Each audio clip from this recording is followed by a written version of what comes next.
A Kansas City area woman's lawsuit says her doctors failed to diagnose a serious disease, and now she's dealing with the consequences. She's sharing her allegations exclusively with investigative reporter Angie Racono.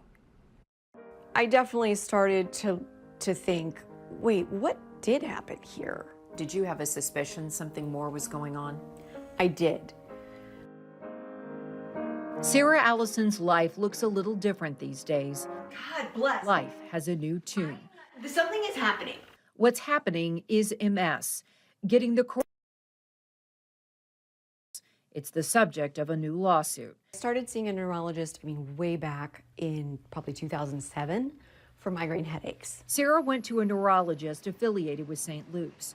Her newly filed lawsuit describes a cluster of new symptoms that began emerging in 2012, which included slower cognitive functioning, changes to vision, difficulty speaking, and immense fatigue. An MRI revealed white spots on her brain.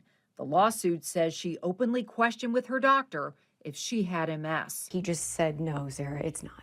There's no way. It's migraine. This is typical for migraine. You don't need to worry about these white spots. The lawsuit argues more sophisticated testing wasn't done, just basic imaging. Sara says she went in for an MRI unaware her doctors made that choice. But even that minimal MRI revealed problems her doctors dismissed, confident this was all attributed to migraines. Sara's filing describes how years rolled into a full decade of reoccurring neurological problems, but being treated for migraines. Her lawsuit names 2 doctors along with St. Luke's. As Sara pushed back, the lawsuit claims she was eventually told to seek another doctor. A lot of people have been working hard to care for you here, and you might be happier with a second opinion somewhere else. St. Luke's provided this response to KCTV5. St. Luke's is deeply committed to providing the highest level of care to every patient. While we are unable to comment on pending litigation, we can say we are proud of the exceptional care we provide and have the utmost confidence in our physicians who dedicate their lives to serving our patients. MS is a common autoimmune disease that affects mobility and motor skill function. Early treatment is key to slow the progression. There is no cure.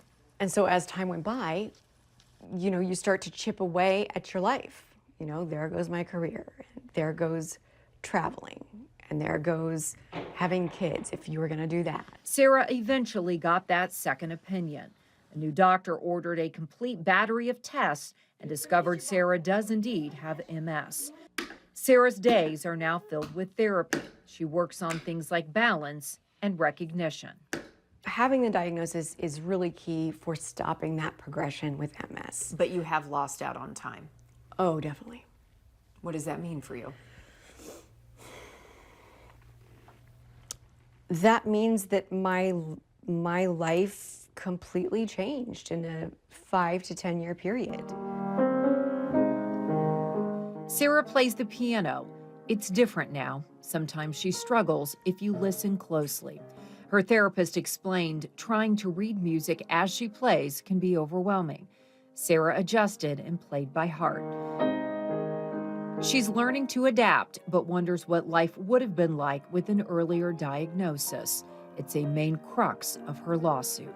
I want the doctors to understand that there is a very real consequence in my life for how this happened. And there was a series of decisions here that were made that I really didn't have any say in. And yet here I am with the broken pieces of my life, trying to put it all back together. Second opinions are your right as a patient. Many times doctors expect it. The tricky part is insurance. You may need to see if your insurance will cover it. Medical experts say if you are seeking another viewpoint, remember to get all of your records, and this includes your labs and test results. Insurance generally will not pay for duplicated tests. Angie Racono, KCTV5 News.